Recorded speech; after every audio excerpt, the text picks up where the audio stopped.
ಇದು ಕಥೆಯಲ್ಲ, ಇದು ಶಾಪ.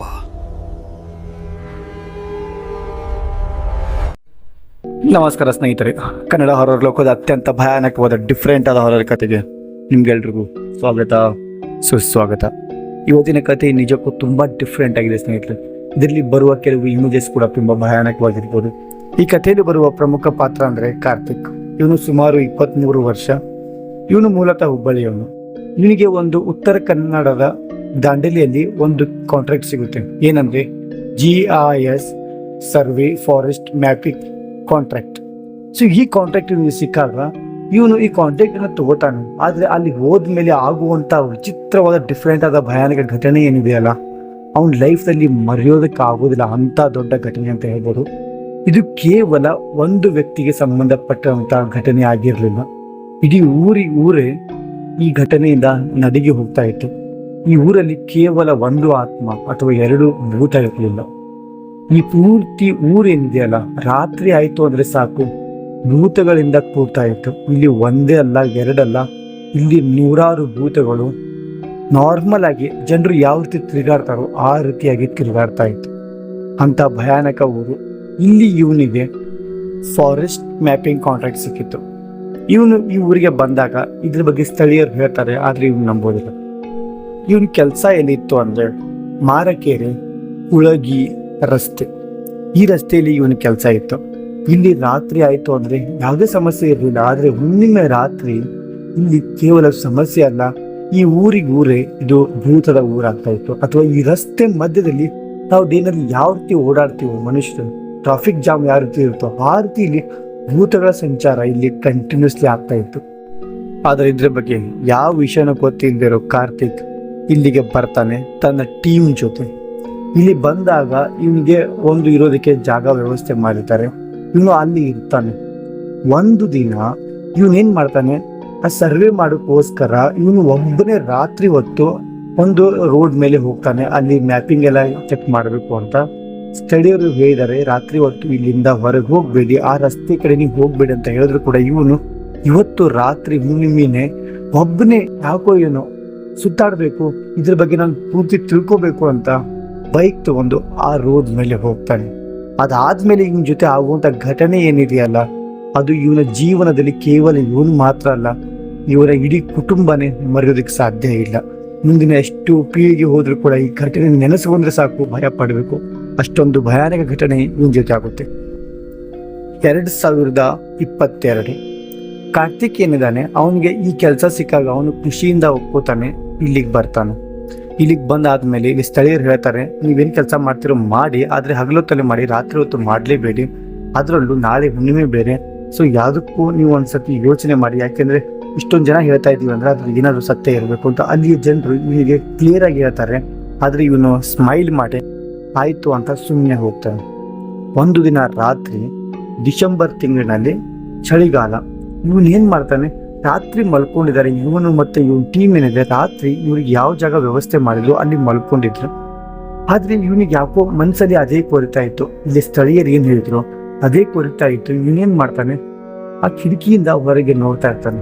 ಇವನಿಗೆ ಯಾವ ಜಾಗ ಅಲಾಟ್ ಮಾಡಿದ್ರು ಅದು ಈ ರಸ್ತೆಗೆ ಸ್ವಲ್ಪ ಪಕ್ಕದಲ್ಲೇ ಇತ್ತು. ಇವನಿಗೆ ಅದೇ ಜಾಗ ಸರ್ಕಾರದಿಂದ ಅದೇ ಜಾಗ ಕೊಟ್ಟಿದ್ರು. ಇವನು ಅಲ್ಲೇ ಮಲ್ಕೊಂಡಿದ್ದ. ಇವನು ಮಲ್ಕೊಂಡ್ರ ಜಾಗಕ್ಕೂ ಕಿಟಕಿಯಿಂದ ಆ ರಸ್ತೆ ಸ್ಪಷ್ಟವಾಗಿ ಕಾಣ್ತಾ ಇತ್ತು. ಇವನೇನ್ ಮಾಡ್ತಾನೆ, ಅದೇ ಕ್ಯೂರಿಯಾಸಿಟಿಯಿಂದ ಕಿಟಕಿಯಿಂದ ಇನ್ನಿಕ್ಕಿ ನೋಡ್ತಾ ಇದ್ದ, ಏನಾಗ್ತಾ ಇದೆಯಾ, ಏನಾಗಬಹುದು ಅಂತ. ಇವನಿಗೆ ಯಾಕೋ ಒಂದ್ ರೀತಿ ಕ್ಯೂರಿಯಾಸಿಟಿ ಕಾಡ್ತಾ ಇತ್ತು. ಇವನಿಗೆ ಏನು ಕಾಣ್ತಾ ಇಲ್ಲ. ಅಚಾನಕ್ ಆಗಿ ಆ ರಸ್ತೆ ಮೇಲೆ ಒಬ್ಳು ಮಹಿಳೆ ಬಂದು ಬ್ಲೂ ಬಣ್ಣದ ಅಂದ್ರೆ ನೀಲಿ ಬಣ್ಣದ ಸೀರೆ ಉಟ್ಕೊಂಡು ಆ ರಸ್ತೆ ಮೇಲೆ ನಡ್ಕೊಂಡು ಹೋಗ್ತಾ ಇದ್ದಾಳೆ. ಆಮೇಲೆ ಅಚಾನಕ್ ಯಾಕೋ ಏನು ಪಕ್ಕದಲ್ಲಿ ಒಂದು ನದಿ ಇತ್ತು, ಆ ನದಿಗೆ ಹಾರಿಬಿಡ್ತಾನೆ. ಇವನಿಗೆ ನೋಡಿ ಆಶ್ಚರ್ಯ ಆಯ್ತು, ಏನಾಯ್ತು ಅಂತ. ಇವನೇನ್ ಮಾಡ್ತಾನೆ, ಅವ್ರನ್ನ ಕಾಪಾಡಬೇಕು, ಏನಾಯ್ತು ಅಂತ ಯೋಚನೆ ಮಾಡ್ತಾ ತನ್ನ ಗಾಡಿನ ಸ್ಟಾರ್ಟ್ ಮಾಡ್ಕೊಂಡು ಆ ರೋಡ್ ಕಡೆ ಸ್ಪೀಡಾಗಿ ಹೋಗ್ತಾನೆ. ಇನ್ನೇನು ಸ್ಪೀಡಾಗಿ ಹೋಗ್ತಾ ಇದ್ದಾನೆ, ಮುಂದೆ ಯಾರೋ ಇವನನ್ನ ಕೈ ಮಾಡಿ ನಿಲ್ಸೋ ರೀತಿ ಮಾಡ್ತಾ ಇದ್ರು. ಇವನು ಗಾಡಿನ ನಿಧಾನವಾಗಿ ಸ್ಟೋ ಮಾಡ್ತಾನೆ. ಕೈ ಮಾಡಿದ್ದು ಬೇರೆ ಯಾರು ಇಲ್ಲ, ಅದೇ ಹುಡುಗಿ ಅಂತ ಇವನಿಗೆ ಅರ್ಥ ಆಯ್ತು. ಯಾಕೆಂದ್ರೆ ಅವಳು ಉಟ್ಕೊಂಡಿರೋ ಸೀರೆ ಕೂಡ ಬ್ಲೂ ಕಲರ್ ಆಗಿತ್ತು, ಇವಳು ಉಟ್ಕೊಂಡಿರೋ ಸೀರೆ ಕೂಡ ಬ್ಲೂ ಕಲರ್ ಆಗಿತ್ತು. ಇವನೇನ್ ಮಾಡ್ತಾನೆ, ನಿಧಾನವಾಗಿ ಗಾಡಿನ ಅವಳ ಪಕ್ಕ ತಗೊಂಡೋಗಿ ಇಲ್ಲಿ ಏನಾಯ್ತು ಅಂತ ಹೇಳಬೇಕು. ಅಷ್ಟರಲ್ಲಿ ಇಲ್ಲಿಂದ ಯಾರೋ ಕೆಳಗೆ ಬಿದ್ದಿದ್ದನ್ನ ನೀವು ನೋಡಿದ್ರ ಅಂತ ಅವಳೇ ವಾಪಸ್ ಕೇಳ್ತಾಳೆ. ನಿನಗೆ ಶಾಕ್ ಆಯಿತು, ಇವಳಿಗೆ ಹೇಗೆ ಗೊತ್ತಾಯಿತು ಅಂತ. ಇವಳು ನಿಧಾನವಾಗಿ ಒಂದೊಂದೇ ಹೆಜ್ಜೆ ಇಟ್ಕೊಂಡು ಹಿಂದೆ ಹಿಂದೆ ಹೋಗ್ತಾ ಇದ್ದಾಳೆ. ನಿನಗೆ ಏನೂ ಅರ್ಥ ಆಗಲಿ ಯಾಕೆ ಹಿಂಗೆ ಹೋಗ್ತಾ ಇದ್ದಾಳೆ ಅಂತ. ಅವಳು ಸ್ವಲ್ಪ ಗಾಳಿಯಲ್ಲಿ ಸ್ವಲ್ಪ ಮೇಲೆ ತೇಲ್ತಾ ತನ್ನ ಕುತ್ತಿಗೆನ ಒಂದು ರೀತಿ ಉಲ್ಟಾ ಸ್ವಲ್ಪ ಕ್ರಾಸ್ ಆಗಿ ಟರ್ನ್ ಮಾಡ್ತಾಳೆ. ಆಮೇಲೆ ಅವನನ್ನು ನೋಡಿ ಸ್ಮೈಲ್ ಮಾಡ್ತಾ ಇದ್ಲು. ಅವಳ ಕಣ್ಣು ಒಂದು ರೀತಿ ವಿಚಿತ್ರವಾಗಿ ಹೋಯ್ತಾ ಇತ್ತು. ನಿನಗಿದೆಲ್ಲ ನೋಡಿ ನಿಜಕ್ಕೂ ತುಂಬ ಭಯ. ಇವನು ಇನ್ನೇನು ಕಣ್ಣು ಮಿಟುಕಿಸಿದ್ದು ನಿಜಾನ ಸುಳ್ಳ ಅಂತ ಕಣ್ಣು ಮಿಟುಕಿಸ್ಬೇಕು. ಅಷ್ಟರಲ್ಲಿ ಇವನು ಮುಂದೆ ಇವನ ಮಕ್ಕಳ ಮುಂದೆನೇ ಬರ್ತಾಳೆ. ಬಂದಾಗ ಇವನಿಗೆ ನಿಜಕ್ಕೂ ತುಂಬ ಭಯ ಆಯಿತು. ಯಾಕೆಂದರೆ ಅವಳ ಕಣ್ಣುಗಳು ತುಂಬ ಹೊಳಿತಾ ಇತ್ತು. ಇವನೇನು ಭಯ ಪಟ್ಕೊಂಡು ಮತ್ತೆ ಹಿಂದೆ ಹಿಂದೆ ಹೋಗ್ತಾ ಇದ್ದಾನೆ. ಅವಳು ಹಂಗೆ ಗಾಳಿಯಲ್ಲಿ ತೇಲ್ತಾ ಸ್ವಲ್ಪ ಕುತ್ತಿಗೆನ ಟರ್ನ್ ಮಾಡಿ ಕೈ ಮಾಡಿ ಏನೋ ತೋರಿಸ್ತಾ ಇದ್ಲು. ಇವನು ಆ ಕಡೆ ಈ ಕಡೆ ನೋಡ್ತಾ ಇದ್ದಾನೆ, ಭಯ ಪಟ್ಕೊಂಡಿದ್ದಾನೆ. ನೀನು ಹಿಂದೆ ಹೋಗ್ತಾನೆ. ಅಚಾನಕ್ಕಾಗಿ ಅವಳು ಇವನು ಮುಂದೆ ಬಂದು ಇವನು ಎದೆ ಮೇಲೆ ಕೈ ಇಡ್ತಾಳೆ. ತುಂಬ ತಂಪಾದ ಗಾಳಿ ಸ್ಪರ್ಶ ಮಾಡ್ತಾ ಇದ್ದನು. ಈ ರೀತಿಯಾಗಿ ಅನಿಸ್ತಾ ಇತ್ತು. ಇವನಿಗೆ ಏನಾಗ್ತಾ ಇದೆ ನಿಜಕ್ಕೂ ಅರ್ಥ ಆಗ್ತಾ ಇಲ್ಲ. ಅವಳು ಯಾಕೆ ನೀರಲ್ಲಿ ಬಿದ್ದೋ ರೀತಿ ಇವನು ಕಣ್ಣಿಗೆ ಕಾಣಿಸ್ತು. ಇವನು ಯಾಕೆ ಇಲ್ಲಿಗೆ ಬಂದ, ಈ ರೀತಿ ಯಾಕೆ ಆಗ್ತಾ ಇದೆ ಇವನು ತಲೆ ಕೂಡ ಏನೂ ಅರ್ಥ ಆಗ್ತಾ ಇಲ್ಲ. ಇವನು ಸುಮ್ಮನೆ ಹಿಂದೆ ಹೋಗ್ತಾ ಇದ್ದಾನೆ. ಅಷ್ಟರಲ್ಲಿ ಅವಳ ಕಣ್ಣುಗಳಿಗೆ ಹಲವಾರು ಮುಖಗಳು ಕಾಣಿಸೋದಕ್ಕೆ ಪ್ರಾರಂಭ ಆಯಿತು. ಒಂದಲ್ಲ ಎರಡಲ್ಲ, ಸುಮಾರು 100 ಮುಖ ಅವಳು ಕಣ್ಣಲ್ಲಿ ಕಾಣ್ತಾ ಇತ್ತು. ಅವಳು ಸ್ವಲ್ಪ ನಿಧಾನವಾಗಿ ಇವನು ಮುಂದೆ ಬಂದು ಕಣ್ಣು ಓಪನ್ ಮಾಡಿದಾಳೆ. ಕಣ್ಣು ಈಗ ಹೊಳಿತಾ ಇತ್ತು. ಆಮೇಲೆ ಕಣ್ಣಲ್ಲಿ ಹಲವಾರು ಮುಖಗಳು ನೋಡಿ ಇವನು ಭಯ ಪಡ್ಕೊಂಡು ಹಿಂದೆ ಹಿಂದೆ ಹೋಗ್ತಾ ಇದ್ದಾನೆ. ಆಮೇಲೆ ಅಷ್ಟರಲ್ಲಿ ಅವಳ ಕುತ್ತಿಗೆ, ಅವಳು ಎದೆ ಭಾಗ, ಸ್ವಲ್ಪ ಹೊಟ್ಟೆ, ಆ ಕಡೆ ಎಲ್ಲ ವಿಚಿತ್ರವಾದ ಆಕೃತಿಗಳು ಎದ್ದು ಕಾಣ್ತಾ ಇತ್ತು. ನೋಡೋದಕ್ಕೆ ಇಷ್ಟೊಂದು ಭಯಾನಕವಾಗಿತ್ತು. ಅಂದರೆ ಒಂದು ಮನುಷ್ಯನ ದೇಹದ ಮೇಲೆ ಹಲವಾರು ಮುಖಗಳು ಮೂಡಿ ಬರ್ತಾ ಇದೆ. ಅದು ಎಲ್ಲ ಮುಖಗಳು ಒಂದಕ್ಕಿಂತ ಒಂದು ಭಯಾನಕವಾಗಿತ್ತು. ಈ ಕತ್ತಲೆ ರಾತ್ರಿ, ಹುಣ್ಣಿಮೆ ರಾತ್ರಿಯಲ್ಲಿ ಇವನು ಒಬ್ಬನೇ ಈ ರೀತಿ ಜಾಗದಲ್ಲಿ ಸಿಕ್ಕಾಕೊಂಡಿದ್ದಾನೆ. ಇವನು ಧೈರ್ಯನ ಮೆಚ್ಚಲೇಬೇಕು ಸ್ನೇಹಿತರೆ. ಯಾಕೆಂದರೆ ಇಷ್ಟೊಂದು ಭಯಾನಕ ಘಟನೆ ಒಬ್ಬನೇ ಇದ್ದಾಗ ಆಯಿತು ಅಂದರೆ ಅದು ತಡ್ಕೋದಕ್ಕೆ ಯಾರಿಂದನೂ ಸಾಧ್ಯನೇ ಇಲ್ಲ. ಆದರೆ ಇವನು ಧೈರ್ಯ ಮೆಚ್ಚಬೇಕು. ಆದರೆ ಈಗ ಇವನ ಧೈರ್ಯನೂ ಇವನಿಗೆ ಸಾಲ್ತಾ ಇಲ್ಲ. ಇವನು ಹಿಂದೆ ಹಿಂದೆ ಹೋಗ್ತಾ ಇದ್ದಾನೆ. ಇವನು ಹಿಂದೆ ಹೋದಾಗೆ ಅವಳು ಕೂಡ ಹಂಗೆ ಹಿಂದೆ ಹಿಂದೆ ಹೋಗ್ತಾ ಇದ್ದಾಳೆ. ಸ್ವಲ್ಪ ಗಾಳಿಯಲ್ಲಿ ತೇಲ್ತಾ ಇದ್ದಾಳೆ. ಅವಳ ಎದೆ ಮೇಲೆ, ಅವಳ ಕುತ್ತಿಗೆ ಕೆಳಗೆ ಮತ್ತೆ ಹಲವಾರು ಮುಖಗಳು ಕಾಣ್ತಾ ಇದೆ. ಇವನಿಗೇನೋ ಅರ್ಥ ಆಗ್ತಾ ಇಲ್ಲ. ಇವನೇನು ಮಾಡ್ತಾನೆ, ಇಲ್ಲಿಂದ ಹೋಗಬೇಕು ಅಂತ ಭಯ ಪಟ್ಕೊಂಡು ಗಾಡಿನ ಸ್ಟಾರ್ಟ್ ಮಾಡ್ಕೊಂಡು ಇನ್ನೇನು ಗಾಡಿ ಸ್ಟಾರ್ಟ್ ಮಾಡ್ಕೊಂಡು ಮುಂದೆ ಹೋಗಬೇಕು. ಮಿರರ್ನಲ್ಲಿ ಮತ್ತೆ ಅದೇ ಫೇಸ್ ಕಾಣ್ತಾ ಇದೆ, ಅದೇ ಮುಖ, ಅದೇ ಕಣ್ಣು. ಆದರೆ ಇವಳು ನಗ್ತಾ ಇದ್ದಾಳೆ, ಆಮೇಲೆ ಆಳ್ತಾ ಇದ್ದಾಳೆ. ಅಚಾನಕ್ ಆಗಿ ಯಾವುದೋ ದೇವಸ್ಥಾನದ ಗಂಟೆ ಇವನಿಗೆ ಕೇಳಿಸುತ್ತೆ. ಇವನಿಗೆ ಸ್ವಲ್ಪ ಭಯ ಆಗಿ ಏನು ಮಾಡ್ತಾನೆ, ಎಲ್ಲಿ ಶಬ್ದ ಬರ್ತಾ ಇತ್ತು ಅಲ್ಲಿ ಗಾಡಿ ತೊಗೊಂಡು ಹೋಗ್ಬೇಕು. ದೇವಸ್ಥಾನದಲ್ಲಿ ಹೋಗಿದ್ರೆ ನಾನು ಸೇಫ್ ಆಗಿರ್ತೀನಿ. ನಾನು ಒಂದೇ ಒಂದು ಕಾರಣಕ್ಕೋಸ್ಕರ ಯಾವ ಕಡೆ ಶಬ್ದ ಬರ್ತಾ ಇತ್ತು ಆ ಕಡೆ ಗಾಡಿನ ಸ್ಪೀಡಾಗಿ ತೊಗೊಂಡು ಹೋಗ್ತಾನೆ. ಇವನು ಎಷ್ಟೊಂದು ಸ್ಪೀಡಾಗಿ ಗಾಡಿ ಓಡಿಸ್ತಾ ಇದ್ದಾನೋ, ಹಿಂದಿಂದ ನಗೋ ಶಬ್ದ ಹಂಗೆ ಕೇಳಿಸ್ತಾ ಇದೆ. ಇವನು ಎಷ್ಟೇ ಮುಂದೆ ಹೋದ್ರೂ ಕೂಡ ಆ ನಗೋ ಶಬ್ದ ಕಡಿಮೆ ಆಗ್ತಾನೆ ಇಲ್ಲ. ಯಾರು ಇವನ ಜೊತೆನೆ ಬರ್ತಾ ಇದ್ದಾರೋ ನಗ್ತಾ ನಗ್ತಾ ಆ ರೀತಿ ಫೀಲ್ ಆಗ್ತಾ ಇತ್ತು. ಹಿಂದೆ ತಿರುಗಿ ನೋಡಿದಾಗ ಹಿಂದೆ ಯಾರೂ ಇಲ್ಲ, ಒಬ್ಬ ವ್ಯಕ್ತಿನೂ ಇಲ್ಲ. ಆದರೆ ಇವನು ಗಾಡಿ ತಗೊಂಡು ಮುಂದೆ ಹೋದಾಗೆ ಹಿಂದಿಂದ ತಂಪಾದ ಗಾಳಿ ಇವನನ್ನೇ ಸವರ್ತಾ ಇದೆ. ತಲೆ ಸವರೋದು, ಇವನ ಕುತ್ತಿಗೆ ಕಡೆ ಕೈ ಹಾಕೋದು. ಆಮೇಲೆ ಅಚಾನಕ್ ಆಗಿ ಯಾರೋ ಇವನ ಕುತ್ತಿಗೆನ ಹಿಡ್ಕೊಂಡು ಅಲ್ಲೇ ಅಲ್ಲೇ ತಿರುಗಿಸಿದಾರೇನೋ, ಒಂದು ರೀತಿ ಜೋರಾಗಿ ಬಲವಾಗಿ ತಿರುಗಿಸಿದಾರೆ. ಈ ರೀತಿಯಾಗಿ ಟರ್ನ್ ಮಾಡಿದಾಗ ಅವನು ನೋವಿಂದ ಕೆಳಗೆ ಬೀಳ್ತಾನೆ. ಗಾಡಿ ಕೂಡ ಕೆಳಗೆ ಬಿತ್ತು. ಇವನು ಅಲ್ಲೇ ನೋವಿಂದ ಒದ್ದಾಡ್ತಾ ಇದ್ದಾನೆ. ಏನಾಯ್ತು ಅಂತ ಗೊತ್ತಿಲ್ಲ. ಇವನು ಶಬ್ದ ಜೋರಾಗಿ ಬರ್ತಾ ಇದೆ, ಗಂಟೆ ಶಬ್ದ ಜೋರಾಗಿ ಬರ್ತಾ ಇತ್ತು. ಇವನೇನು ಮಾಡ್ತಾನೆ, ಕುತ್ತಿಗೆ ಹಿಡ್ಕೊಂಡು ಅಲ್ಲಿಂದ ಮತ್ತೆ ಓಡಿ ಹೋಗ್ತಾನೆ. ಕುತ್ತಿಗೆ ಹಿಡ್ಕೊಂಡು ಗುಡಿ ಹತ್ರ ಏನು ಹೋಗಬೇಕು, ದೇವಸ್ಥಾನದ ಒಳಗಡೆ ಇನ್ನೇನು ಸ್ವಲ್ಪ ಎಂಟ್ರ್ ಆಗಿದ್ದಾನೆ. ಯಾವುದೋ ಒಂದು ಮಹಿಳೆ ಅಲ್ಲಿ ಪೂಜೆ ಮಾಡ್ತಾ ನಿಂತಿದ್ರು. ಅದು ನೋಡಿ ಇವನಿಗೆ ಮನಸ್ಸಿಗೆ ಸಮಾಧಾನ ಆಯಿತು. ಇನ್ನೇನು ಅವಳ ಕಡೆ ಹೋಗಿ ಹೇಳಬೇಕು, ಇಲ್ಲಿ ಈ ರೀತಿ ಆಗ್ತಾ ಇದೆ ಕಾಪಾಡಿ ಅಂತ ಇನ್ನೇನು ಕೇಳ್ಕೋಬೇಕು. ಅಷ್ಟರಲ್ಲಿ ಅವಳು ನಿಂತ ಜಾಗದಿಂದ ಉಲ್ಟಾ ಟರ್ನ್ ಆಗ್ತಾಳೆ. ಟರ್ನ್ ಆಗಿಯೇ ತರ ಇವಳು ಮತ್ತೆ ಭಯ ಆಗ್ತಾನೆ. ಯಾಕೆಂದರೆ ಟರ್ನ್ ಆಗಿದ್ದು ಬೇರೆ ಯಾರೂ ಅಲ್ಲ, ಈಗ ತಾನೇ ಹೊರಗಡೆ ನೋಡಿರುವಂಥ ಒಂದು ಆಕೃತಿ ಇಲ್ಲಿ ದೇವಸ್ಥಾನದಲ್ಲಿ ಇದು ಪೂಜೆ ಮಾಡ್ತಾ ಇದೆ. ದೇವರಿಗೂ ಭಯ ಪಡದೇನೆ ದೇವಸ್ಥಾನದಲ್ಲಿ, ಅದು ನಿರ್ಗಳವಾಗಿ ಯಾವುದೇ ಭಯ ಇಲ್ಲ, ಆರಾಮಾಗಿ ಇದು ಪೂಜೆ ಮಾಡ್ತಾ ಇವನ ಕಡೆನೇ ನೋಡ್ತಾ ಇದೆ, ಸ್ಮೈಲ್ ಮಾಡ್ತಾ ಇತ್ತು. ಇವನು ಭಯ ಪಟ್ಕೊಂಡು ಅಲ್ಲಿಂದ ಓಡಿ ಹೋಗ್ಬೇಕಂತಾನೆ. ಎಲ್ಲಿ ಓಡಿ ಹೋಗ್ಬೇಕು, ಎಲ್ಲಿ ನೋಡಿದ್ರು ಅದೇ ಶಬ್ದ ಕೇಳಿಸ್ತಾ ಇದೆ. ಒಂದು ಕಡೆಯಿಂದ ನಗು ಶಬ್ದ, ಒಂದು ಕಡೆಯಿಂದ ಅಳು ಶಬ್ದ, ಒಂದು ಕಡೆಯಿಂದ ಕ್ರೂರವಾದ ಗರ್ಜನ್. ಯಾರು ಚೀರ್ತಾ ಇದ್ದಾರೆ, ಯಾರು ಕೂಗ್ತಾ ಇದ್ದಾರೆ ಅವನಿಗೆ ಈ ರೀತಿಯಾಗಿ ಕೇಳಿಸ್ತಾ ಇತ್ತು. ಇನ್ನು ಭಯ ಪಟ್ಕೊಂಡು ಅಲ್ಲೇ ಕೂತ್ಕೋತಾನೆ. ಕ್ಷಮೆ ಕೇಳ್ತಾನೆ, ನಾನು ಇಲ್ಲಿ ಬರಬಾರ್ದಾಗಿತ್ತು, ತಪ್ಪಾಯಿತು, ನಾನು ಇದೊಂದು ಸಲ ಬಿಟ್ಬಿಡು, ನಾನು ಇಲ್ಲಿಂದ ಹೊರಟು ಹೋಗ್ತೀನಿ, ರಿಕ್ವೆಸ್ಟ್ ಮಾಡ್ಕೋತಾ ಇದ್ದಾನೆ. ಆದರೆ ಇವನು ಯಾವ ರೀತಿ ರಿಕ್ವೆಸ್ಟ್ ಮಾಡ್ಕೋತಾ ಇದ್ದಾನೋ ಅಷ್ಟೇ ನಗು ಶಬ್ದ ಜೋರಾಗ್ತಾ ಇತ್ತು. ಇವನು ಭಯದಿಂದ ಈ ಪರಿಸ್ಥಿತಿಗೆ ತನ್ನನ್ನು ತಾನು ಸರೆಂಡರ್ ಮಾಡ್ಕೊಂಡು ಹಿಂದೆ ಇರೋ ದೇವಿ ಮೂರ್ತಿಗೆ ಕೈ ಮುಗಿದು ಎಲ್ಲ ನಿನ್ನ ಚಿಂತೆ ಆಗಲಿ ಅಂತ ಅಲ್ಲೇ ಕೂತ್ಕೋತಾನೆ. ಆಶ್ಚರ್ಯ ಅಂದರೆ ಎಲ್ಲ ಶಬ್ದ ನಿಧಾನವಾಗಿ ಕಡಿಮೆ ಆಗ್ತಾ ಇತ್ತು. ಇವನು ಎಲ್ಲಿ ಸಿಕ್ಕಾಕೊಂಡಿದ್ನು, ಯಾವ ದೇವಸ್ಥಾನದಲ್ಲಿ ಬಂದು ಇವನು ಲಾಕ್ ಆಗಿದ್ನೋ ಆ ದೇವಸ್ಥಾನದ ಬಾಗಿಲು ಆಟೋಮೆಟಿಕ್ ಆಗಿ ಓಪನ್ ಆದಾಗ ಇವನು ಭಯ ಪಟ್ಕೊಂಡು ಅಲ್ಲಿಂದ ಓಡಿ ಹೋಗ್ತಾನೆ. ಬೈಕ್ ಕೂಡ ಅಲ್ಲೇ ಬಿದ್ದಿತ್ತು ಸ್ವಲ್ಪ ದೂರದಲ್ಲಿ. ಆ ಬೈಕ್ನ ತಗೊಂಡು ಮತ್ತೆ ಸ್ಪೀಡಾಗಿ ಎಲ್ಲಿ ಇವನಿಗೆ ಇರೋದಕ್ಕೆ ವ್ಯವಸ್ಥೆ ಮಾಡಿದ್ರು ಅಲ್ಲಿ ಹೋಗ್ತಾನೆ. ಅಲ್ಲಿ ಹೋದಾಗ ಎಲ್ಲರೂ ಮಲ್ಕೊಂಡಿದ್ದಾರೆ, ಯಾರಿಗೂ ಏನೂ ಗೊತ್ತೇ ಇಲ್ಲ. ಅವ್ರು ಸುಮ್ಮನೆ ಆರಾಮಾಗಿ ಮಲ್ಕೊಂಡಿದ್ದಾರೆ. ಇವನು ಭಯ ಪಟ್ಕೊಂಡು ಇವನು ಕೂಡ ತನ್ನ ರೂಮ್ಗೆ ಹೋಗಿ ಮಲ್ಗೋದಕ್ಕೆ ರೆಡಿ ಆಗ್ತಾನೆ. ಸ್ನೇಹಿತರೆ, ಇನ್ನು ಮುಂದೆ ಕಥೆ ಅಂತೂ ತುಂಬ ಇಂಟ್ರೆಸ್ಟಿಂಗ್, ತುಂಬ ಥ್ರಿಲ್ಲಿಂಗ್ ಆಗಿದೆ. ಸೊ ಯಾರೆಲ್ಲ ನನ್ನ ಚಾನಲ್ಗೆ ಸಬ್ಸ್ಕ್ರೈಬ್ ಮಾಡ್ಕೊಂಡಿಲ್ವೋ ಅವ್ರೆಲ್ಲ ಬೇಗ ಸಬ್ಸ್ಕ್ರೈಬ್ ಮಾಡ್ಕೊಂಡು, ಈ ಕಥೆ ಇಷ್ಟ ಆಗಿತ್ತು ನನಗೆ ಲೈಕ್ ಮಾಡಿ. ಯಾರೆಲ್ಲ ಸಬ್ಸ್ಕ್ರೈಬ್ ಮಾಡ್ಕೊಂಡು ಈ ಕಥೆನ ಕೇಳ್ತಾ ಇದ್ರು ಅವ್ರಿಗೆಲ್ರಿಗೂ ತುಂಬ ಧನ್ಯವಾದಗಳು ಸ್ನೇಹಿತರೆ. ಇನ್ನೇನು ಅವನು ರೂಮ್ನಲ್ಲಿ ಅವನು ಹೋಗಿ ಮಲ್ಕೊಂಡಿದ್ದಾನೆ. ಡೋರ್ನ ಕ್ಲೋಸ್ ಮಾಡಿದ ಅದೇ ಡೋರ್ನ ಕ್ಲೋಸ್ ಮಾಡಿದಾಗ ಸ್ವಲ್ಪ ಹೊತ್ತಾಗಿರ್ಬೋದು, ಒಂದು 5 ರಿಂದ 10 ನಿಮಿಷ ಯಾರು ಡೋರ್ನ ಕೊರಿತಾ ಇದ್ದಾರೆ. ಉಗುರುಗಳಿಂದ ಜೋರಾದ ಶಬ್ದ ಬರ್ತಾ ಇತ್ತು. ಇನ್ನು ಭಯ ಪಟ್ಕೊಂಡು ಆ ಕಡೆ ನೋಡ್ತಾ ಇದ್ದಾನೆ. ಅಲ್ಲಿ ಉಗುರಿನ ಗುರುತುಗಳು ಸ್ಪಷ್ಟವಾಗಿ ಕಾಣ್ತಾ ಇತ್ತು. ಆದರೆ ಉಗುರಿನ ಗುರುತುಗಳು ಏನಿದೆಯಲ್ಲ ಅದು ಯಾವ ರೀತಿ ಭಯಾನಕವಾಗಿತ್ತು ಅಂದರೆ ಅದರಿಂದ ಕೆಂಪು ನೀರು ಹರಿದು ಬರ್ತಾ ಇತ್ತು. ಸ್ವಲ್ಪ ಕಪ್ಪು ಬಣ್ಣದ ಮಿಶ್ರಿತ ಕೆಂಪು ನೀರು ಹಂಗೆ ಹರಿತಾ ಇತ್ತು. ಇವನು ಭಯ ಪಟ್ಕೊಂಡು ಆ ಕಡೆ ಹೋಗ್ತಾ ಇದ್ದಾನೆ.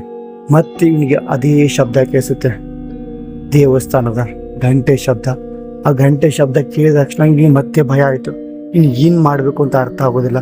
ಇವನು ಭಯ ಪಟ್ಕೊಂಡು ಅಲ್ಲೇ ಕೂತಿದ್ದಾನೆ. ಅಷ್ಟರಲ್ಲಿ ಇವನು ಎಲ್ಲಿ ಮಲ್ಕೊಂಡಿದ್ನೋ ಆ ರೂಮಿನ ವಿಂಡೋ ಏನಿರುತ್ತಲ್ಲ, ಕಿಟಕಿಯ ಬಾಗಿಲು ಅದು ಓಪನ್ ಆಯಿತು. ಆಟೋಮೆಟಿಕ್, ಯಾರೂ ಓಪನ್ ಮಾಡೇ ಇಲ್ಲ. ಅದು ಓಪನ್ ಮಾಡಿದ ತಕ್ಷಣ ಇವನು ಭಯ ಪಟ್ಕೊಂಡು ಅಲ್ಲಿ ನೋಡ್ತಾನೆ. ಯಾರು ಕರೀತಾ ಇದ್ದಾರೆ ಇವನನ್ನೇ ಅನ್ನೋ ರೀತಿ ಇವನಿಗೆ ಕಿವಿಗೆ ಶಬ್ದ ಕೇಳಿಸ್ತಾ ಇತ್ತು. ಆದರೆ ಯಾರಾದರೂ ಕರೀಲಿ, ನಾನಂತೂ ಈ ರೂಮ್ ಬಿಟ್ಟು ಹೋಗೋದಿಲ್ಲ ಅಂತ ಇವನು ಮೈಂಡಲ್ಲಿ ಡಿಸೈಡ್ ಮಾಡ್ಕೊಂಡಿದ್ದ. ಅಷ್ಟರಲ್ಲಿ ಯಾರೋ 2 ಜನ ಏನೋ ಎತ್ಕೊಂಡು ಹೋಗ್ತಾ ಇದ್ದಾರೆ. ಇವನು ಅದನ್ನ ನೋಡ್ತಾನೆ. ನೋಡಿ ಇವನಿಗೆ ಆಶ್ಚರ್ಯ ಆಗುತ್ತೆ, ಏನು ಅಂತ ನೋಡಿದಾಗ ಯಾರೋ 2 ಜನ ಒಬ್ಬ ಮನುಷ್ಯನ ಎತ್ಕೊಂಡು ಹೋಗ್ತಾ ಇದ್ದಾರೆ. ಅದು ನೋಡಿ ಇವನಿಗೆ ಶಾಕ್ ಆಯಿತು. ಇವನಿಗೆ ಯಾಕೋ ಮನಸ್ಸಲ್ಲಿ ಒಂದು ರೀತಿ ಕ್ಯೂರಿಯಾಸಿಟಿ, ಇಂಥ ಭಯಾನಕ ಸಮಯದಲ್ಲೂ ಕೂಡ ಇವನ ಮನಸ್ಸಲ್ಲಿ ಒಂದು ಕ್ಯೂರಿಯಾಸಿಟಿ ಹೋಗ್ತಾ ಇತ್ತು. ಯಾರು 2 ಜನ ಒಬ್ಬ ವ್ಯಕ್ತಿನ ಕರ್ಕೊಂಡು ಹೋಗ್ತಾ ಇದ್ದಾರೆ, ಹಾಗಾದ್ರೆ ಇಲ್ಲಿ ದೆವ್ವ ಭೂತ ಪಿಶಾಚಿ ಸುಳ್ಳು ಇರ್ಬೋದು ಅಂತ ಇವನ ಮನಸ್ಸಲ್ಲಿ ಸಣ್ಣ ಡೌಟ್ ಕೂಡ ಬಂತು. ಯಾಕೆಂದ್ರೆ ಇವನು ಮೊದಲಿಂದನೂ ಇದನ್ನೆಲ್ಲ ನಂಬೋದಿಲ್ಲ. ಆದರೆ ಇಷ್ಟೊಂದು ಭಯಾನಕ ಘಟನೆ ಇವನು ಕಣ್ಣಾರೆ ಇವನು ನೋಡಿದ್ದ, ಅನುಭವಿಸಿದ್ದ. ಆದರೂ ಕೂಡ 2 ಜನ ಈ ರೀತಿ ಮಾಡೋದು ನೋಡಿ ಇವನಿಗೆ ಯಾಕೋ ಆಶ್ಚರ್ಯ ಇತ್ತು. ಇದೇನೋ ಇಲ್ಲಿ ಫೇಕ್ ಇರ್ಬೋದು, ಇದೇನೋ ದೊಡ್ಡ ಸ್ಕ್ಯಾಮ್ ನಡೀತಾ ಇದೆ ಅಂತ ಇವನೇನು ಮಾಡ್ತಾನೆ, ಈ ಬಾರಿ ಡೋರ್ನ ಓಪನ್ ಮಾಡ್ತಾನೆ. ಓಪನ್ ಮಾಡಿದ ತಡ ಬರೀ ಯಾರು ಇಲ್ಲ, ಎಲ್ಲ ನಾರ್ಮಲ್ ಆಗಿದೆ. ಇವನ ಸ್ನೇಹಿತರು, ಇವನ ಜೊತೆ ಏನು ಬಂದಿದ್ರು ಟೀಮ್ ಮೇಟ್ಸ್ ಎಲ್ಲರೂ ಆರಾಮಾಗಿ ಮಲ್ಕೊಂಡಿದ್ದಾರೆ. ಇವನೇನು ಮಾಡ್ತಾನೆ, ಡೋರ್ನ ಓಪನ್ ಮಾಡಿ ಮತ್ತೆ ಹಿಂದೆ ಹೋಗ್ತಾ ಇದ್ದಾನೆ. ಅವ್ರು ಎಲ್ಲಿ ಕರ್ಕೊಂಡು ಹೋಗ್ತಾ ಇದ್ರು, ಒಂದು ಮನುಷ್ಯನೇ ಅವ್ರು ಎತ್ಕೊಂಡು ಎಲ್ಲಿ ಹೋಗ್ತಾ ಇದ್ರು, ಅವ್ರು ಹಿಂದೆನೇ ನಿಧಾನವಾಗಿ ಹೋಗ್ತಾ ಇದ್ದಾನೆ. ಅವರು ವಿಚಿತ್ರವಾಗಿ ನಡ್ಕೊಂಡು ಹೋಗ್ತಾ ಇದ್ರು. ಅವರು ನಡು ಶೈಲಿ ಕೂಡ ತುಂಬ ಚೇಂಜ್ ಆಗಿತ್ತು. ಇವನು ಹಂಗೆ ಹೋಗ್ತಾ ಇದ್ದಾನೆ, ಅವ್ರ ಹಿಂದೆ ಇವರು ಕೂಡ ಹಂಗೆ ಹೋಗ್ತಾ ಇದ್ದಾರೆ. ಅಲ್ಲಿ ನೋಡಿದಾಗ ಒಂದು ಗುಂಡಿ, ಆ ಗುಂಡಿಯಲ್ಲಿ ಆ ಮನುಷ್ಯನ ಹಾಕಿ ಮೇಲೆಲ್ಲ ಮಣ್ಣು ಹಾಕ್ತಾರೆ. ಅದನ್ನ ನೋಡಿ ಇವನಿಗೆ ಶಾಕ್ ಆಯ್ತು. ಇಲ್ಲಿ ಏನೂ ಸರಿ ಇಲ್ಲ, ಇಲ್ಲಿ ಏನೋ ಕೆಟ್ಟದ್ದು ನಡೀತಾ ಇದೆ. ರಾತ್ರಿ ಹೊತ್ತು ಇಲ್ಲಿ ಯಾರು ತಿರುಗಾಡಬಾರ್ದು ಅಂತ, ಯಾರು ಇಲ್ಲಿ ದೆವ್ವ ಭೂತ ಅಂತ ಏನೋ ಒಂದು ರೂಮರ್ಸ್ನ ಹುಚ್ಚಿರ್ಬೋದು ಅಂತ ಇನ್ನು ಮೈಂಡಲ್ಲಿ ಅದೇ ಪ್ರಶ್ನೆ ಕಾಡ್ತಾ ಇತ್ತು. ಇನ್ನು ಅಲ್ಲೇ ನಿಂತ್ಕೊಂಡು ಎಲ್ಲಾನು ನೋಡ್ತಾ ಇದ್ದಾನೆ. ಯಾರೋ 2 ಜನ ವ್ಯಕ್ತಿ ಬಂದ್ರು, ಅಲ್ಲಿ ಒಂದು ಬಾಡಿನ ಹಾಕಿದ್ರು, ಆಮೇಲೆ ಹೊರಟೋದ್ರು. ಸ್ವಲ್ಪ ಹೊತ್ತು ಆದ್ಮೇಲೆ ಸ್ವಲ್ಪ ಲೈಟಾಗಿ ಮಳೆ ಬರೋದಕ್ಕೆ ಪ್ರಾರಂಭ ಆಯಿತು. ಇನ್ನು ಮೇಲೆ ಆಕಾಶ ಕಡೆ ನೋಡ್ತಾನೆ. ಆಶ್ಚರ್ಯ ಅಂದರೆ ಯಾವುದೇ ರೀತಿ ಮೋಡ ಇಲ್ಲ, ಏನೂ ಇಲ್ಲ, ಮಳೆ ಮಾತ್ರ ಬರ್ತಾ ಇದೆ. ಅದು ಮಳೆ ನೀರು ಎಲ್ಲ ಕಡೆ ಬೀಳ್ತಾ ಇಲ್ಲ, ಕೇವಲ ಎಲ್ಲಿ ಇವರು ಗುಂಡಿ ತೋಡಿದ್ರು ಅಲ್ಲಿ ಮಾತ್ರ ಮಳೆ ಬೀಳ್ತಾ ಇತ್ತು. ಇವನಿಗೆ ಆಶ್ಚರ್ಯ. ಇನ್ನೇನು ಮಳೆ ಬಿದ್ದಿದ್ದೆ ತಡ ಅಚಾನಕ್ ಆಗಿ ಆ ಗುಂಡಿಯಿಂದ ಒಬ್ಬ ವ್ಯಕ್ತಿ ಎದ್ದು ಕೂತ್ಕೋತಾನೆ. ಈಗ ಭಯ ಆಯಿತು. ಇನ್ನು ಭಯದಿಂದ ಕೈಕಾಲೆಲ್ಲ ನಡುತ್ತಾ ಇದೆ. ಅಷ್ಟರಲ್ಲಿ ಯಾರೋ ಇವನು ಭುಜದ ಮೇಲೆ ಕೈ ಇಟ್ಟಾಗ ಆಗುತ್ತೆ. ಇವನು ಭಯ ಪಟ್ಕೊಂಡು ಹಿಂಗೆ ಜೋರಾಗಿ ಕಿರ್ಚಿ ಹಿಂದೆ ತಿರುಗಿ ನೋಡ್ತಾನೆ. ಹಿಂದೆ ಅದೇ ಮಹಿಳೆ ಸ್ಮೈಲ್ ಮಾಡ್ತಾ ಇದ್ದಾಳೆ. ಇಲ್ಲಿ ಏನು ಮಾಡ್ತಾ ಇದ್ದೀರಾ ಅಂತ ಸೈಲೆಂಟಾಗಿ ಇಷ್ಟೇ ಕೇಳಿದ್ದೆ ತಡ ಇನ್ನು ಮನಸ್ಸಲ್ಲಿ ಒಂದು ರೀತಿ ನಡಕ. ಇನ್ನು ಮತ್ತೆ ಅಲ್ಲಿಂದ ಓಡೋಗ್ಬೇಕು ಅಂತಾನೆ. ಎಲ್ಲಿ ಓಡಿ ಹೋದ್ರು ಕೂಡ ಇವನು ವಾಪಸ್ ರಿಪೀಟ್ ಅದೇ ಜಾಗಕ್ಕೆ ಬರ್ತಾ ಇದ್ದಾನೆ. ಎಲ್ಲಿ ಹೋಗ್ಬೇಕು ಅಂತ ಇವನಿಗೆ ಅರ್ಥ ಆಗ್ತಾ ಇಲ್ಲ. ಸ್ವಲ್ಪ ಮುಂದೆ ಹಂಗೆ ಓಡಿ ಹೋದಾಗ ಆಶ್ಚರ್ಯ ಅಂದರೆ ಒಂದು ಇವನಿಗೆ ದೇವಸ್ಥಾನ ಸಿಗುತ್ತೆ.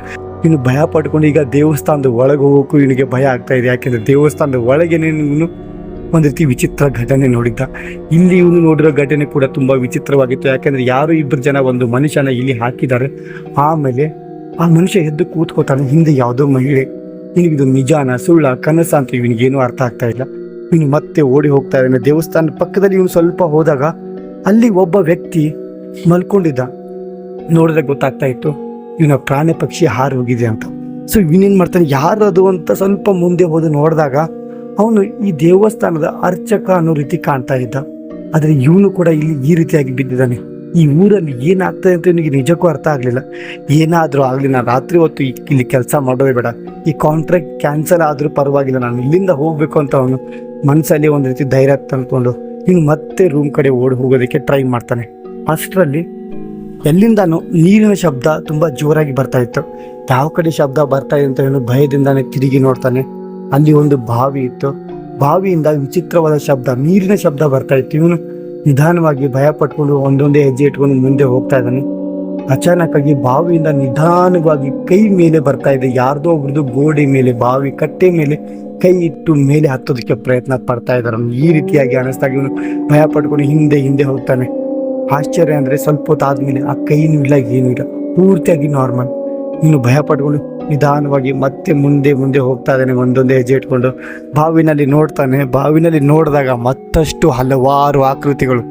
ಎಲ್ಲಿ ಇವನು ಆ ಮಹಿಳೆಯ ಕುತ್ತಿಗೆ ಮೇಲೆ ನೋಡಿದ್ನು, ಮಹಿಳೆ ಮೈ ಮೇಲೆ ಯಾವ ರೀತಿ ಆಕೃತಿಗಳು ನೋಡಿದ್ನು, ಅವಳ ಕಣ್ಣಿನಲ್ಲಿ ಯಾವ ರೀತಿ ಆಕೃತಿಗಳು ನೋಡಿದ್ನು, ಅದೇ ರಿಪೀಟೆಡ್ ಅದೇ ಆಕೃತಿಗಳು ಇಲ್ಲಿ ಇವನು ಮುಂದೆ ಕಾಣ್ತಾ ಇತ್ತು. ಇವನು ಭಯ ಪಟ್ಕೊಂಡು ಮತ್ತೆ ಅಲ್ಲಿಂದ ಓಡಿ ಹೋಗ್ತಾನೆ. ಮುಂದೆ ಹೋದಾಗ ಒಂದು ಹಾಳು ಬಿದ್ದಿರುವಂಥ ಮನೆ, ಆ ಮನೆ ಮೇಲೆ ಯಾವುದೋ ಒಂದು ಚಿಕ್ಕ ಹುಡುಗಿಯ ಒಂದು ಗೊಂಬೆ ರೀತಿ ಒಂದು ಅಲ್ಲಿ ಚಿತ್ರ ಬಿಡಿಸಿದ್ರು. ಅದನ್ನು ನೋಡ್ತಾನೆ ಇವನು.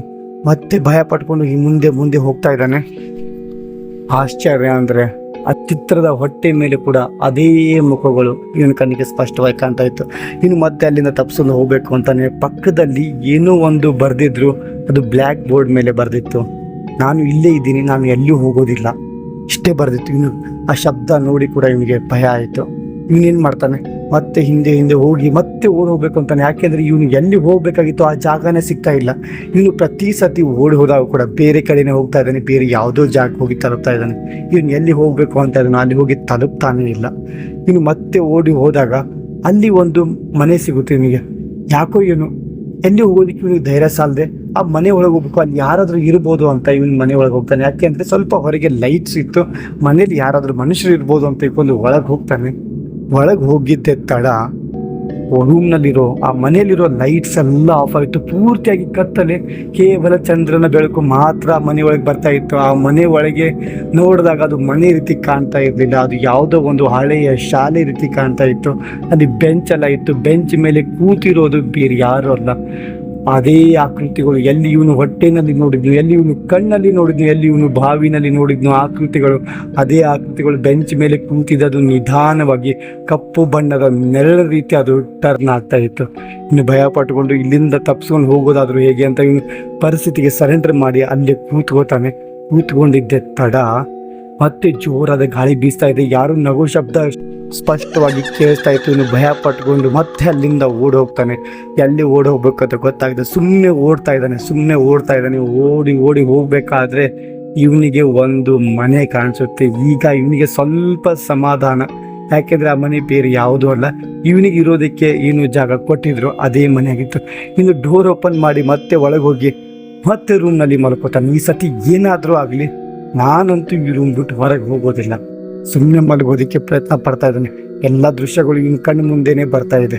ಇವನು ಮೊಬೈಲ್ನ ತೆಗೆದು ಏನು ಮಾಡ್ತಾನೆ, ದೇವರ ಹನುಮಾನ್ ಚಾಲೀಸ ಇರ್ಬೋದು, ದೇವರ ಭಕ್ತಿ ಗೀತೆಗಳಾಗಿರ್ಬೋದು, ಅದನ್ನು ಪ್ರಾರಂಭ ಮಾಡಬೇಕು ಅಂತ ಮೊಬೈಲ್ನ ತೆಗೆದಿದ್ದಾನೆ. ಅಷ್ಟರಲ್ಲಿ ಯಾವುದೋ ಒಂದು ಆಕೃತಿ ಇನ್ನು ಮುಂದೆ ಬರ್ತಾ ಇದೆ ಅಂತ ಇವನಿಗೆ ಫೀಲ್ ಆಗ್ತಾ ಇತ್ತು. ಇನ್ನು ಆ ಕಡೆ ಈ ಕಡೆ ನೋಡ್ತಾನೆ, ಗೋಡೆಯಿಂದ ಯಾವುದೋ ಒಂದು ಮುಖ ಇವನ ಕಡೆನೇ ಬರ್ತಾ ಇದೆ. ಇವನು ಭಯ ಪಟ್ಕೊಂಡು ಅಲ್ಲಿ ಹಿಂದೆ ಹಿಂದೆ ಸೇರ್ತಾ ಇದ್ದಾನೆ. ಮೊಬೈಲ್ನಲ್ಲಿ ಇವನೀಗ ದೇವರ ಭಜನೆ ಹಚ್ಚಬೇಕು ಅಂತ ಏನು ಇವನು ಯೋಚನೆ ಮಾಡಿದ್ನೋ ಅದು ಕೂಡ ಇವನಿಗೆ ಈಗ ಮರೆತು ಹೋಗಿತ್ತು. ಇವನು ಅಲ್ಲೇ ಕೂತಿದ್ದಾನೆ, ಅದನ್ನು ನೋಡಿ ಭಯ ಪಟ್ಟಿದ್ದಾನೆ. ಅಷ್ಟರಲ್ಲಿ ಇವನು ಎಲ್ಲಿ ಮಲ್ಕೊಂಡಿದ್ನೋ ಆ ಮಂಚದ ಕೆಳಗಿಂದ ಹಲವಾರು ಕೈಗಳು ಇವನನ್ನು ಹಿಡಿದು ಕೆಳಗೆ ಎಳೋದಕ್ಕೆ ಪ್ರಯತ್ನ ಪಡ್ತಾ ಇತ್ತು. ಇವನು ಮತ್ತೆ ಜೋರಾಗಿ ಕಿರ್ಚ್ಕೋತಾ ಇದ್ದಾನೆ. ಇನ್ನು ಕಿರ್ಚಿದ್ದೆ ತಡ ಎಲ್ರಿಗೂ ಎಚ್ಚರ ಆಯಿತು. ಇವನ ಪಾರ್ಟ್ನರ್ಸ್ ಏನಿದ್ರು ಎಲ್ರಿಗೂ ಎಚ್ಚರ ಆಯಿತು. ಇವರೆಲ್ಲ ಜೋರಾಗಿ ಡೋರ್ನ ನಾಕ್ ಮಾಡ್ತಾ ಇದ್ದಾರೆ. ಕಾರ್ತಿಕ್ ಅಂತ ಕೂಗ್ತಾ ಇದ್ದಾರೆ. ಇವನಿಗೇನು ಮಾತೆ ಹೊರಡ್ತಾ ಇಲ್ಲ. ಸ್ವಲ್ಪ ಹೊತ್ತು ಆದಮೇಲೆ ಆ ಡೋರ್ನ ಮುರಿದು ಒಳಗೆ ಬರ್ತಾರೆ. ಇವನು ಅಲ್ಲೇ ಏನೋ ನೋಡಿರುತ್ತೆ. ಇವನು ಭಯ ಪಟ್ಕೊಂಡು ಒಂದು ಕಡೆ ನೋಡ್ತಾ ಅಲ್ಲೇ ಕೂತಿದ್ದ. ಎಲ್ರು ನೋಡ್ತಾರೆ ಇವನು ಯಾವ ಕಡೆ ನೋಡ್ತಾ ಇದ್ದಾನಂತ. ನೋಡಿದಾಗ ಎಲ್ರಿಗೂ ಆಶ್ಚರ್ಯ ಆಗುತ್ತೆ. ಯಾಕೆ ಅಂದರೆ ಗೋಡೆ ಮೇಲೆ ಹಲವಾರು ಆಕೃತಿಗಳು ತನ್ನ ಕುತ್ತಿಗೆಗೆ ಹಗ್ಗ ಹಾಕೊಂಡು ನೇತಾಡ್ತಾ ಇದೆ, ಸ್ಮೈಲ್ ಮಾಡ್ತಾ ಇತ್ತು. ಇವನಿಗೀಗ ಭಯ. ಎಲ್ಲನೂ ಆಕೃತಿಗಳು ಇವರನ್ನೇ ಕೈ ಮಾಡಿ ಕರಿತಾ ಇದೆ. ಎಲ್ರೂ ಭಯ ಪಟ್ಕೊಂಡು ಅಲ್ಲಿಂದ ಓಡಿ ಹೋಗ್ತಾರೆ. ಸ್ವಲ್ಪ ಹೊತ್ತಾದ ಮೇಲೆ ಎಲ್ಲ ನಾರ್ಮಲ್ ಆಯಿತು. ಸಮಯ ಸುಮಾರು 3:30 ಎಲ್ಲ ನಾರ್ಮಲ್ ಆಗಿದೆ. ಇವರು ಭಯ ಪಟ್ಕೊಂಡು ಏನು ಮಾಡ್ತಾರೆ, ಎಲ್ಲಿ ಹೋಗ್ಬೇಕು ಅಂತ ಗೊತ್ತಾಗದೆ ಇವರು ಒಂದು ಜಾಗಕ್ಕೆ ಹೋಗ್ತಾರೆ. ಊರಿನಲ್ಲಿ ಯಾವುದೇ ರೀತಿ ಸಮಸ್ಯೆ ಇರೋದಿಲ್ಲ ಅಂತ ಊರಿನಲ್ಲಿ ಹೋಗಿ ಇವರು ಒಂದು ರಾತ್ರಿ ಇವರು ಅಲ್ಲೇ ಕಳೆಯೋದಕ್ಕೆ ಟ್ರೈ ಮಾಡ್ತಾರೆ. ಯಾಕೆ ಅಂದರೆ ಇದು ಆಗ್ತಾ ಇರೋದು ಊರಿಂದ ಸ್ವಲ್ಪ ಹೊರಗೆ. ಊರ ಒಳಗೆ ಈ ರೀತಿ ಯಾವುದೇ ಸಮಸ್ಯೆ ಇರಲಿಲ್ಲ. ಆದರೆ ಊರಿಂದ ಸ್ವಲ್ಪ ಹೊರಗೆ ಹೋದಾಗ, ಆ ಊರ ಪಕ್ಕದಲ್ಲಿ ಊರ ಹೊರಗೆ ಹೋದಾಗ ರಾತ್ರಿ ಇಡೀ ಪೂರ್ತಿ ದೆವ್ವಗಳ ಕಾಟನೇ ಕಾಡ್ತಾ ಇತ್ತು. ಇದು ಯಾಕೆ ಅಂತ ಇವರಿಗೆ ಅರ್ಥನೇ ಆಗಿರಲಿಲ್ಲ. ಆದರೆ ಸ್ಥಳೀಯರು ಎಚ್ಚರಿಕೆ ಕೊಟ್ಟಿದ್ರು ಕೂಡ ಇವರು ಇಲ್ಲಿವರೆಗೂ ಬಂದಿದ್ರು. ಇನ್ನೇನು ಬೆಳಿಗ್ಗೆ 3:30 ಹಿಡ್ಕೊಂಡು ಬೆಳಿಗ್ಗೆ ಎಲ್ಲರೂ 7ವರೆಗೂ, ಸುಮಾರು 6ರಿಂದ 7 ಗಂಟೆವರೆಗೂ ಇವರು ಅಲ್ಲೇ ಕೂತಿದ್ದಾರೆ. ಎಲ್ಲರೂ ಭಯದಿಂದ ನಡುಕ್ತಾ ಇದ್ರು. ಸ್ವಲ್ಪ ಹೊತ್ತಾದ ಮೇಲೆ ಬೆಳಕಾಯಿತು. ಬೆಳಕಾದ್ಮೇಲೆ ಒಬ್ಬ ವ್ಯಕ್ತಿ ಇವ್ರ ಮುಂದೆ ಬರ್ತಾನೆ. ನೀವು ಇಲ್ಲೇನು ಮಾಡ್ತಾ ಇದ್ದೀರಾ, ನೀವು ಅವರೇ ಅಲ್ವಾ ಸರ್ವೆ ಮಾಡೋಕ್ಕೆ ಬಂದವರು ಅಂತ ಕೇಳಿದಾಗ ಇವರು ಹೌದು ಯಜಮಾನ್ರಂತೆ ನಡೆದಿರೋ ಎಲ್ಲ ಘಟನೆಯನ್ನು ಎಕ್ಸ್ಪ್ಲೇನ್ ಮಾಡ್ತಾರೆ. ಅವಾಗ ಆ ಮುದುಕ ಹೇಳ್ತಾನೆ ಏನಂದ್ರೆ, ಯಾರಾದರೂ ಆಕೃತಿಗಳು ಆ ರಾತ್ರಿ ನೋಡಿದಾರಂದ್ರೆ ಅವ್ರು ಕೇವಲ 3 ದಿನದಲ್ಲಿ ಅವರು ಉಳಿಯೋದಿಲ್ಲ. ಸೊ ಇದರಲ್ಲಿ ಯಾರ್ಯಾರು ನೋಡಿದ್ದೀರಾ ನಿಜ ಹೇಳಿ ಅಂದಾಗ ಎಲ್ಲರೂ ಭಯ ಪಟ್ಕೊಂಡು ನಾನು ನೋಡಿದ್ದೀನಿ ಅಂತ ಎಲ್ಲರೂ ಹೇಳ್ತಾರೆ. ಆದರೆ ಇದ್ರೆ ಕ್ಲಿಯರ್ ಆಗಿ ನೋಡಿದ್ದು ಕೇವಲ ಕಾರ್ತಿಕ್ ಮಾತ್ರ. ಕಾರ್ತಿಕ್ ನಿಜಕ್ಕೂ ತುಂಬ ಭಯ ಆಗ್ತಾಯಿತ್ತು. ಆ ರಾತ್ರಿ ಇವನು ಹೆಂಗೋ ಸೇಫ್ ಆಗಿ ಉಳ್ಕೊಂಡಿದ್ದಾದ್ರೆ ಕೇವಲ 3 ದಿನದಲ್ಲಿ ಇವರು ಉಳಿಯೋದಿಲ್ಲ ಅಂತ ಅಂದಾಗ ಎಲ್ರಿಗೂ ಭಯ ಆಯಿತು. ಇವರು ಭಯದಿಂದ ಎಲ್ಲ ಸ್ಟೋರಿಯನ್ನು ಕೇಳ್ತಾರೆ. ಏನಾಯಿತು, ಹಿಂದಿನ ಕತೆ ಏನು, ಯಾಕೆ ಈ ರೀತಿ ಆಗ್ತಾ ಇದೆ ಅಂದಾಗ ಆ ವ್ಯಕ್ತಿ ಹೇಳ್ತಾನೆ, ಸುಮಾರು 10 ವರ್ಷಗಳ ಹಿಂದೆ ಇಲ್ಲಿ ಒಬ್ಬಳು ಹುಡುಗಿ ಇದ್ದು ಚಂದ್ರಮುಖಿ. ಅವಳ ವಯಸ್ಸು ಸುಮಾರು 20 ವರ್ಷ ಇತ್ತು. ಅವಳು ಅಮಾವಾಸ್ಯೆ ದಿನ ಜನಿಸಿದ್ಲು. ಈ ಊರಿನಲ್ಲಿ ಒಂದು ಸತಿ ಬರಿಗಾಲ ಬಂದಾಗ ಎಲ್ಲರೂ ಏನು ಮಾಡಬೇಕು ಅಂತ ಒಬ್ಬ ಪೂಜಾರಿ ಹತ್ರ ಹೋಗ್ತಾರೆ. ಅವನು ಒಂದು ಪರಿಹಾರ ಹೇಳ್ತಾನೆ. ಈ ಹುಡುಗಿನ ಹುಣ್ಣಿಮೆ ದಿನ ರಾತ್ರಿ ಪೂಜೆ ಮಾಡಿ ಜೀವಂತವಾಗಿ ಮಣ್ಣಲ್ಲಿ ಮಣ್ಣು ಮಾಡಬೇಕು, ಆವಾಗ ಮಾತ್ರ ಊರಿಗೆ ಬರಿಗಾಲದಿಂದ ಮುಕ್ತಿ ಅಂತ ಹೇಳಿದಾಗ ಎಲ್ಲರೂ ಆಶ್ಚರ್ಯ ಪಡ್ತಾರೆ. ಆದರೆ ಊರಿಗೋಸ್ಕರ ಒಂದು ಬಲಿ ಕೊಡೋದು ತಪ್ಪಲ್ಲ ಅಂತ ಊರಿನ ಜನರು ಡಿಸೈಡ್ ಮಾಡಿ ಏನು ಮಾಡ್ತಾರೆ, ಈ ಕೆಲಸಕ್ಕೆ ಅವಳನ್ನು ಇಷ್ಟ ಇಲ್ಲದೆ ಇದ್ರೂ ಕೂಡ ಫೋರ್ಸೇಬಲಿ ಇವಳನ್ನು ಒಪ್ಪಿಸ್ತಾರೆ. ಇವನೇನು ಮಾಡ್ತಾನೆ ನೀಚ ಸ್ವಾಮೀಜಿ, ಅವಳನ್ನು ಅದೇ ರೀತಿ ಪೂಜೆ ಮಾಡಿ ಅವಳನ್ನು ಜೀವಂತವಾಗಿ ಮುಗಿಸ್ತಾನೆ. ಸೊ ಈ ರೀತಿ ಆದಾಗ ಸ್ವಲ್ಪ ದಿನ ಆದಮೇಲೆ ಮಳೆ ಏನೋ ಆಯಿತು. ಆದರೆ ಅದಕ್ಕೂ ಇದಕ್ಕೂ ಯಾವುದೇ ಸಂಬಂಧ ಇರಲಿಲ್ಲ. ಯಾಕೆಂದರೆ ಸ್ವಲ್ಪ ದಿನ ಆದಮೇಲೆ ಸರ್ಕಾರದಿಂದ ಒಂದು ಅನೌನ್ಸ್ಮೆಂಟ್ ಆಗಿತ್ತು, ಮೋಡ ಬಿತ್ತನೆ ಕಾರ್ಯಕ್ರಮ ಮಾಡಬೇಕು. ಸೊ ಮೋಡ ಬಿತ್ತನೆ ಆಗಿದ್ದರಿಂದ ಮಳೆ ಏನೋ ತುಂಬ ಜೋರಾಗಿ ಬಂತು. ಆದರೆ ಸ್ವಲ್ಪ ದಿನ ಆದಮೇಲೆ ಒಬ್ಬ ಪೂಜಾರಿ ಆ ದೇವಸ್ಥಾನದ ಹಿಂದೆನೇ ಮಲ್ಕೊಂಡಿದ್ದ, ಜೀವ ಇಲ್ಲದೇನೆ. ಸೊ ಅದು ನೋಡಿ ಎಲ್ರಿಗೂ ಆಶ್ಚರ್ಯ ಆಯಿತು. ಆಮೇಲೆ ಇದೇ ರೀತಿ ಹಲವಾರು ಜನರು ಹುಣ್ಣಿಮೆ ಆಗಿ 3 ದಿನ ಆದಮೇಲೆ ಮೃತಪಡ್ತಾ ಬಂದರು. ರಾತ್ರಿ ಹೊತ್ತು ಎಲ್ಲರೂ ಹೋಗಿ ಅವರನ್ನು ಮಣ್ಣು ಮಾಡ್ತಾಯಿದ್ರು. ಇದೇ ರೀತಿ ಸತತವಾಗಿ ಇದುವರೆಗೂ ನಡೀತಾನೆ ಬಂದಿದೆ. ಅದಕ್ಕೋಸ್ಕರ ಹುಣ್ಣಿಮೆ ದಿನ ರಾತ್ರಿ ಅಲ್ಲಿ ಯಾರೂ ಹೋಗೋದಿಲ್ಲ. ಆದರೆ ನೀನು ಹೋಗಿದ್ಯಾ, ಇನ್ನು 3 ದಿನದಲ್ಲಿ ಏನಾಗುತ್ತೋ ಅದು ದೇವರೇ ಬಲ್ಲ ಅಂದಾಗ ಇವನಿಗೆ ಭಯ ಆಯಿತು. ಇವನೇನು ಮಾಡಬೇಕು ಅಂತ ಅರ್ಥ ಆಗಿದೆ. ಇವನೇನು ಮಾಡ್ತಾನೆ, ಅಲ್ಲಿಂದ ಈ ಊರಿಂದ ನಾನು ಹೋಗಬೇಕು ಅಂತ ಡಿಸೈಡ್ ಮಾಡ್ತಾನೆ. ಇವತ್ತು ರಾತ್ರಿನೇ ಹೋಗಬೇಕು ಅಂತ ಇವನು ಡಿಸೈಡ್ ಮಾಡಿದ್ದಾರೆ. ಆದರೆ ಕಾರ್ತಿಕ್ ರಾತ್ರಿ ಹೋಗೋದಕ್ಕೆ ಭಯ. ರಾತ್ರಿ ಬೇಡ, ಈಗಲೇ ಹೊರಟೋಗೋಣ, ಈಗ ಹೋದರೆ ಸಾಕು, ಇನ್ನು 2 ರಿಂದ 3 ಗಂಟೆಯಲ್ಲಿ ನಾವು ಹುಬ್ಬಳ್ಳಿ ಹೋಗಿ ರೀಚ್ ಆಗ್ತೀವಿ. ಸೊ ಪ್ಲೀಸ್ ಈಗಲೇ ಹೋಗೋಣ ಅಂದಾಗ ಎಲ್ಲರೂ ಓಕೆ ರೆಡಿ ಅಂತ ಒಪ್ಕೋತಾರೆ. ಇನ್ನೇನು ಎಲ್ಲರೂ ಸೇರಿ ಇವತ್ತು ಗಾಡಿ ಸ್ಟಾರ್ಟ್ ಮಾಡ್ಕೊಂಡು ಈಗಲೇ ಹೊರಡೋದಕ್ಕೆ ರೆಡಿ ಆಗಿದ್ದಾರೆ. ಸ್ವಲ್ಪ ದೂರ ಹೋದ್ಮೇಲೆ ಅದೇ ರಸ್ತೆ ಬರುತ್ತೆ. ಅದೇ ರಸ್ತೆಯಿಂದ ಇವರು ಮುಂದೆ ಹೋಗ್ತಾ ಇದ್ದಾರೆ. ಮುಂದೆ ಹೋಗ್ತಾ ಹೋಗ್ತಾ ಸುಮಾರು 9 ರಿಂದ 10 ಗಂಟೆ ಆಗಿತ್ತು. ಅಚಾನಕ್ ಆಗಿ ಈ ಗಾಡಿಯ ಡ್ರೈವರ್ ಏನಿದಾನಲ್ಲ ಇವ್ರ ಕಡೆ ಟರ್ನ್ ಆಗಿ ನೋಡ್ತಾನೆ. ಒಂದು ರೀತಿ ವಿಚಿತ್ರವಾಗಿ ಸ್ಮೈಲ್ ಮಾಡ್ತಾನೆ. ನೀವೆಲ್ಲಿಗೆ ಹೋಗ್ತೀರಾ? ಬಂದಿರೋದು ನಿಮ್ಮ ಇಚ್ಛೆ ಆಗಿಲ್ಲ, ಅದು ಹೋಗೋದು ನನ್ನ ಇಚ್ಛೆ. ನಾನು ಇಲ್ಲಿಂದ ಹೋಗೋದಕ್ಕೆ ಅಪ್ಪನೇನೆ ಕೊಟ್ಟಿಲ್ಲ, ನೀವ್ ಹೇಗೆ ಹೋಗ್ತೀರಾ ಅಂತ ವಿಚಿತ್ರವಾಗಿ ಒಂದು ಮಹಿಳೆ ಧ್ವನಿಯಲ್ಲಿ ಮಾತಾಡ್ತಾ ಅವ್ರ ಕಡೆ ಟರ್ನ್ ಮಾಡ್ತಾನೆ. ಎಲ್ರೂ ಭಯ ಪಟ್ಕೊಂಡು ಜೋರಾಗಿ ಕಿರಿಸ್ತಾರೆ. ಗಾಡಿನ ಒಂದು ಕಡೆ ಟರ್ನ್ ಮಾಡ್ತಾನೆ. ಆ ಗಾಡಿ ಸೀದಾ ಹೋಗಿ ನದಿಯಲ್ಲಿ. ಸ್ವಲ್ಪ ದಿನ ಆದ್ಮೇಲೆ ಗಾಡಿ ಏನು ಸಿಕ್ತು. ಆದ್ರೆ ಆ ಒಳಗೆ ಇದ್ದವರು ಯಾರು ಸಿಗ್ಲಿಲ್ಲ. ಎಲ್ಲಿ ಹೋದ್ರು ಅಂತ ಯಾರಿಗೂ ಅರ್ಥ ಆಗಲಿಲ್ಲ. ಇವ್ರ ಕಡೆ ಇದ್ದಂತ ಏನು ರೋಡ್ ಮ್ಯಾಪಿಂಗ್ ಇರ್ಬೋದು, ಆ ಮ್ಯಾಪಿಂಗ್ ವಸ್ತುಗಳು ಏನೆಲ್ಲ ಇತ್ತು ಎಲ್ಲ ಗಾಡಿ ಒಳಗೆ ಸೇಫ್ ಆಗಿದೆ. ಆದ್ರೆ ಆ ವ್ಯಕ್ತಿಗಳು ಮಾತ್ರ ಸಿಗ್ಲಿಲ್ಲ. ಇದುವರೆಗೂ ಅವ್ರು ಇದಾರ ಇಲ್ವಾ ಅಂತ ಅದೊಂದು ಮಿಸ್ಟ್ರಿ ಆಗಿ ಉಳಿದಿದೆ ಸ್ನೇಹಿತರೆ. ಸ್ನೇಹಿತರೆ, ಕಥೆ ಅಂತೂ ಇಲ್ಲಿಗೆ ಮುಗಿತು. ಕಥೆ ಹೇಗೆ ಅನ್ನಿಸ್ತು ಅಂತ ಕಾಮೆಂಟ್ ಮುಖಾಂತರ ತಿಳಿಸಿ. ಕಥೆ ಇಷ್ಟ ಆಗಿತ್ತು ಅಂದರೆ ಲೈಕ್ ಮಾಡಿ, ಚಾನಲ್ಗೆ ಹೊಸದಾದರೆ ಸಬ್ಸ್ಕ್ರೈಬ್ ಮಾಡ್ಕೊಳ್ಳಿ. ಯಾಕೆಂದರೆ ಇದೇ ರೀತಿ ನಾನು ಡಿಫ್ರೆಂಟ್ ಆದ ಭಯಾನಕ ಕಥೆಗಳು ನಿಮ್ಮ ಮುಂದೆ ತರ್ತಾನೆ ಇರ್ತೀನಿ. ಸಿಗೋಣ ಮತ್ತೊಂದು ಹೊಸ ಕಥೆ ಜೊತೆಗೆ. ಅಲ್ಲಿವರೆಗೂ ಜೈ ಹಿಂದ್, ಜೈ ಕರ್ನಾಟಕ, ಜೈ ಶ್ರೀ ರಾಧೇ ಕೃಷ್ಣ.